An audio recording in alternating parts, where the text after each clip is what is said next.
Hello, my name is Tadeo Enrique Saldaño and I'm going to present my work titled Exploring Conformational Space of Proteins. So one may wonder how we go about exploring the conformational space of a protein.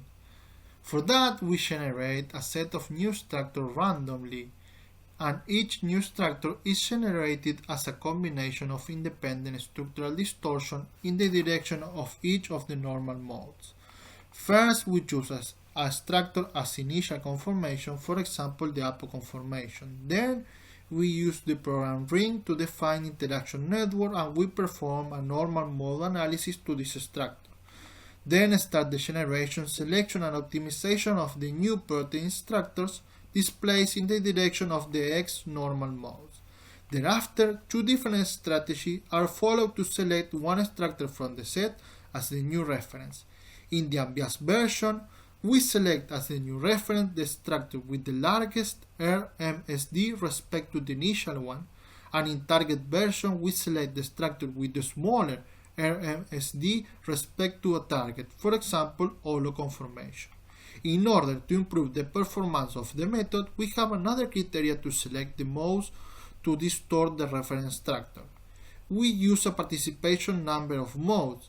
This number represents the minimum set of modes that describe the vector difference, and this vector is obtained by superposing the reference structure and the holo.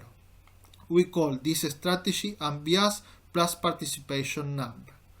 For the new reference structure, we reconstruct the all atom representation using the square program, and after that, a new iteration is started by performing a new normal mode analysis. Now I'm going to present our result for calmodulin. The conformational change between the extended and collapsed structures involve a large structural distortion with RMSD equal to 15.2 angstrom. We choose the Apo structure as the initial reference, and after more than 50 iterations of target simulation, it was possible to achieve a random structure with RMSD equal to 1.6 angstrom respect to the holo.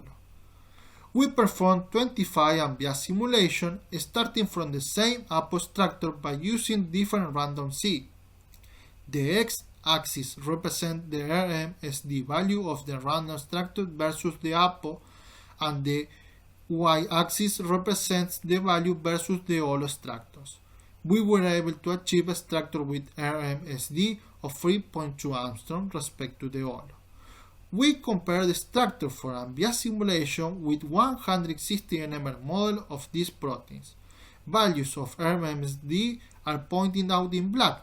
Most of them are between the subspace of structure generated during our simulation, confirming the reliability of our method to generate conformational ensembles. Also, we performed 25 unbiased plus participation number simulation, and the RMSD between the best random and the holo structure was 2.8 angstrom, confirming that an adequate selection of the set of mode can improve the performance of the method. The main structural change concerns a hinge bending motion connecting the N and the C lobes, leading to a change of the end-to-end linker distance and the dihedral angle between these lobes. These are the values for the Apo and the holo conformation, and for our best random structures we obtain values similar to the holo structures.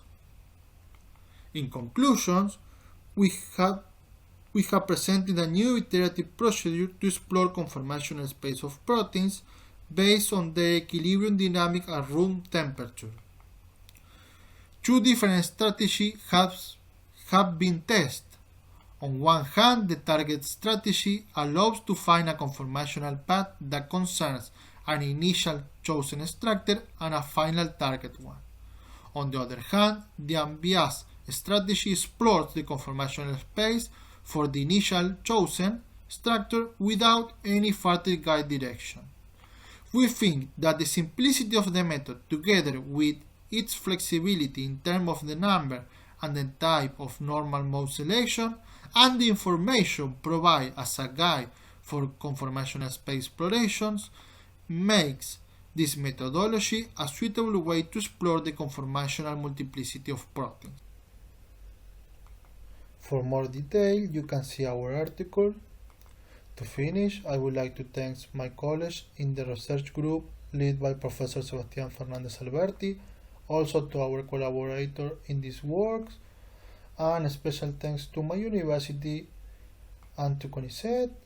Finally, I would like to thank the organizers for the opportunity to present this work.